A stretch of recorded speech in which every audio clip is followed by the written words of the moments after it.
The French Revolution and Napoleon. The French Revolution begins. Previously, you learned about the American Revolution. The example of the American Revolution influenced many people in France. They, too, wanted political change based on the ideas of freedom and equality.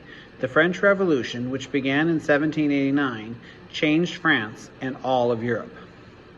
What caused the French Revolution? In the 1700s, France was one of Europe's most powerful countries. French kings ruled it with absolute power. Nobles had many privileges and lived in great wealth. Most people, however, were poor, had little education, and struggled to make a living. The French people were divided into estates or classes. The first estate was the Catholic clergy or church officials. They did not pay taxes and they received money from church lands. The second estate was nobles. They filled the highest posts in government in the military. The clergy, the nobles were free from taxes. They lived in luxury at the king's court or in the countries surrounded by the large areas of land. Everyone else in France belonged to the third estate. At the top of this group was the bourgeoisie, or the middle class. They included merchants, bankers, doctors, lawyers, and teachers. Next were the city workers, artisans, day laborers, and servants. At the bottom were the peasants, who made up more than 80% of the people. The three estates in pre-revolution, the population, 98% were the third estate, 1.5% were the nobility, and the first estate, the clergy, were 0.5. In terms of land ownership, the commoners did own 65% of the land, but even though they were 98% of the people, so they did own most of the land. Okay, the clergy owned 10% of the land, and the nobility owned 25%. But in terms of paying the taxes, only the common people paid the taxes and paid 100% of them. Members of the Third Estate had no voice in government, but they paid the country's taxes. An Enlightenment idea about freedom and equality spread. The middle class came to resent more and more the privileges of the nobles and clergy. The French king is overthrown. In 1788, food shortages and rising prices caused great discontent throughout the country. At the same time, the French government was almost bankrupt because of costly wars and increasing expenses for the king's court. After French banks decided they could no longer afford to loan the government money, King Louis XVI asked the nobles and the clergy to pay taxes, but they refused. Louis then called for a meeting of the country's legislative body, the Estates General, at his palace at Versailles. It was the only way he could impose new taxes. The Estates General was made up of the representatives from all three estates. In the Estates General, the nobles and clergy refused to give up their privileges. Frustrated, the delegates of the Third Estate decided to meet separately. They declared themselves to be the National Assembly and began to work on a new constitution for France. The people celebrated this victory, but they began to worry. News came that the king was gathering troops at Versailles. The people of Paris got ready to fight. Early on July 14, 1789, a large crowd stormed a hated royal fortress and prison called the Bastille. News of the Bastille's fall spread to the countrysides, where peasants rose against nobles. To calm the people, the National Assembly passed new laws that ended the privileges of the clergy and nobles. It also issued a Declaration of the Rights of Man and Citizens. The declaration said that the powers of the government came from the people, not the king. In 1791, the National Assembly made France a constitutional monarchy. France was to be ruled by an elected assembly, and the king's power was limited. Louis, however, would not accept these changes. In July 1791, he and his wife, Marie Antoinette, fled to Austria. They did not get that far. At a town east of Paris, soldiers arrested the king and queen and returned them to Paris. Worried that Austria's ruler would send troops to aid Louis, the National Assembly declared war on Austria in 1792. Soon after, Prussia joined Austria in fighting France. The war did not go well for France. Angry about French defeats, radicals, or people wanting far-reaching changes, took over Paris and helped set up a new government called the National Convention. Okay, new section, the Reign of Terror. Many of the radicals who formed the National Convention, France's new government, belonged to the Jacobin Club. This was a large network of political groups in France. They were called Jacobins because they held their meetings at the Jacobin Monastery in Paris. Once in power, the Jacobins divided up into two groups. Struggle for power. In the convention, delegates argued about the revolution's future. One group of the Jacobins was the Girondins, who came from Gironde, a region in southwest France. The Girondins believed that the revolution had gone far enough. They wanted to protect the interest of the middle class. Across the aisle was the group of Jacobins that favored still more changes. Its members were known as the Mountain because they sat on high benches in the rear of the hall. Leaders of this group, such as Georges-Jacques Danton and Jean-Paul Marat, saw themselves as the voice of the people and defenders of the revolution.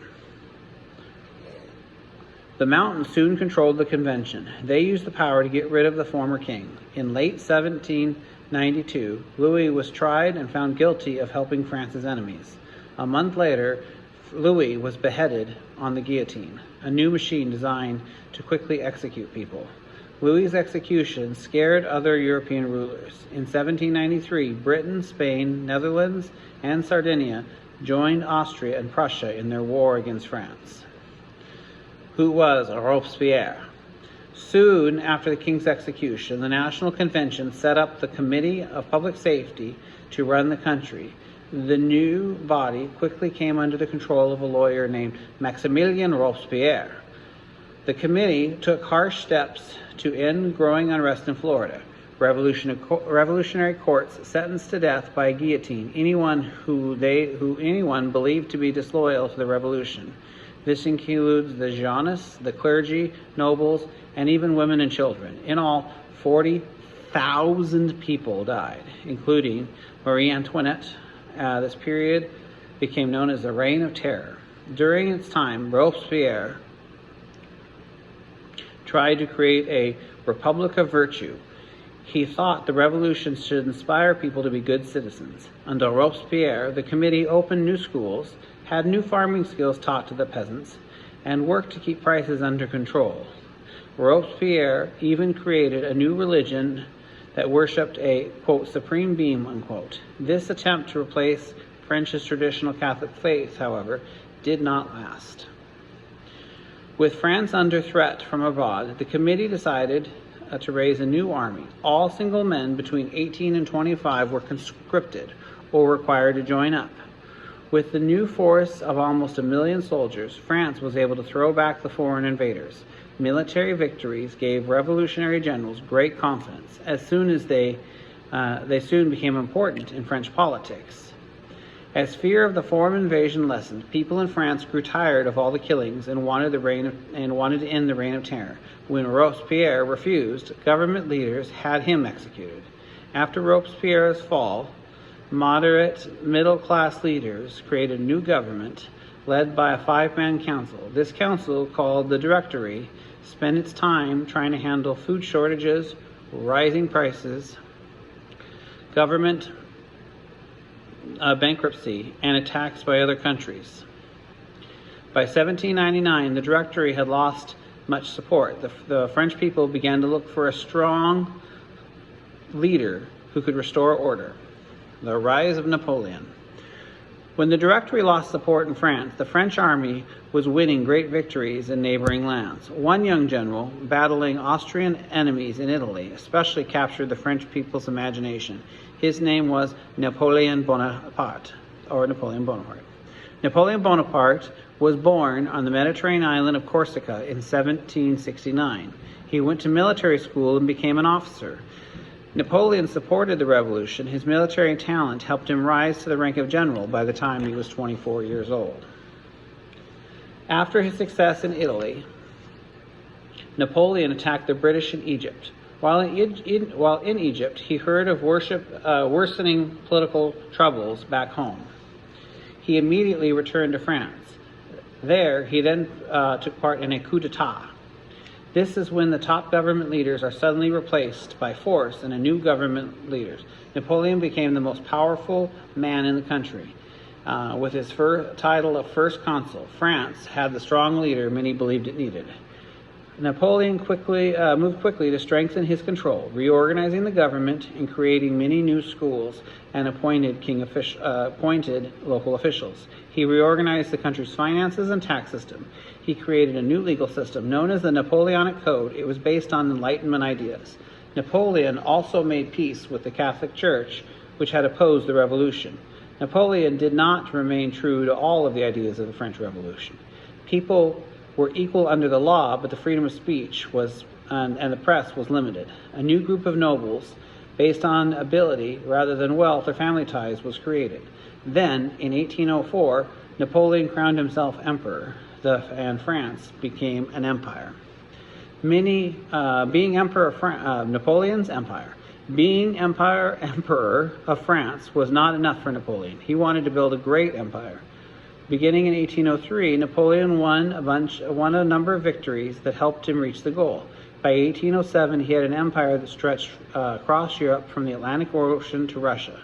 Napoleon's empire included many different territories. Napoleon directly ruled France and parts of Germany and Italy. His relatives, however, governed other lands, such as Spain and the Netherlands. Outside the empire, independent countries such as Prussia, Austria, and Sweden were forced to become French's allies. Napoleon fights Britain. Two forces helped to bring Napoleon's empire to an end. One was nationalism, or the desire of the people for self-rule. The nations of Europe rejected Napoleon's rule, and the French customs he forced on them. The other force was combined might of Britain and Russia. Only Britain and Russia remained undefeated by Napoleon. The French emperor hoped to invade Britain. However, in 1805, the British Admiral Lord Horatio Nelson destroyed the French fleet at the Battle of Trafalgar off Spain's coast. After that, Napoleon tried to obtain victory in a different way.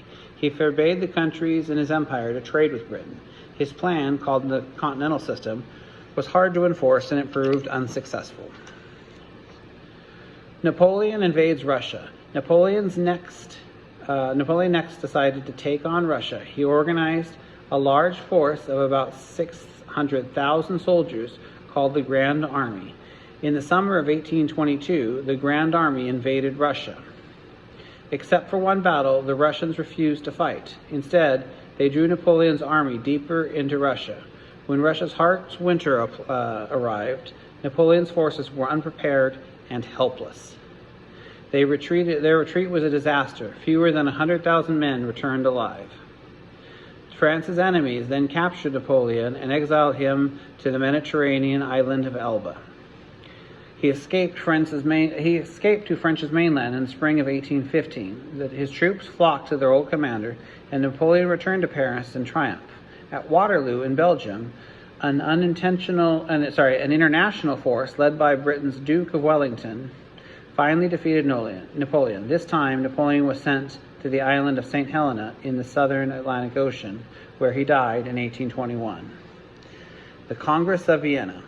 In September 1814, European leaders met in the Austrian capital of Vienna. Their goal was to return Europe to the way it had been before the French Revolution. The leader of the conference, known as the Conference of Vienna, was Austria's foreign minister, Clemens von Metternich. Like other leaders, Metternich was a conservative. Conservatives at the time believed in traditional values, orderly ways, and a strong role for religion. They rejected calls for individual rights and self-rule. American conservatives today believe in traditional values, but they also support individual political rights and self-rule. At the Congress of Vienna, Metternich and the other leaders wanted to create a balance of power of equal strength among countries. They hoped that the balance of power would prevent any single nation, such as France, from controlling Europe. The European leaders at Vienna were against the individual rights of nationalism. Hoping to crush the revolutionary ideas, they brought back to power the royal families who had ruled in Europe before Napoleon. They kept the peace. To keep the peace, their leaders also agreed to meet from time to time at conferences. These meetings were called the Concert of Europe. Okay, I'm now going to go back to page 721 and read biography. Biography, Napoleon Bonaparte, 1769 to 1821. Even though Napoleon's first battle was a snowball fight, he took the game seriously. At the time, Napoleon was a young cadet at the Brienne Military Academy in northeastern France. A surprise snowball had given the boys a break. A surprise snowfall had given the boys a break from their schoolwork. Instead of throwing random snowballs at his classmates, Napoleon showed his leadership skills by forming a full-scale attack. He gave the boys on the team duties and places to stand. They easily beat the other team because of his warlike strategies.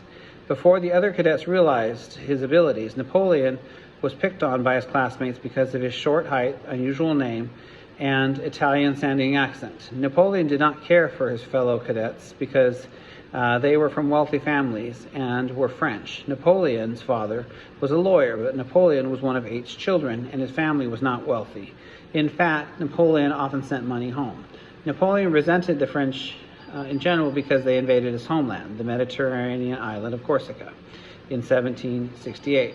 Historians say that 1 year later, on the day he was born, Napoleon's homeland was forced to celebrate the anniversary of the French takeover. Napoleon's teachers found him to be smart and capable, especially in mathematics, but a poor speller.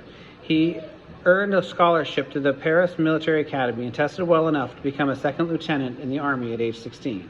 Did anyone know that someday he would become the military leader of France?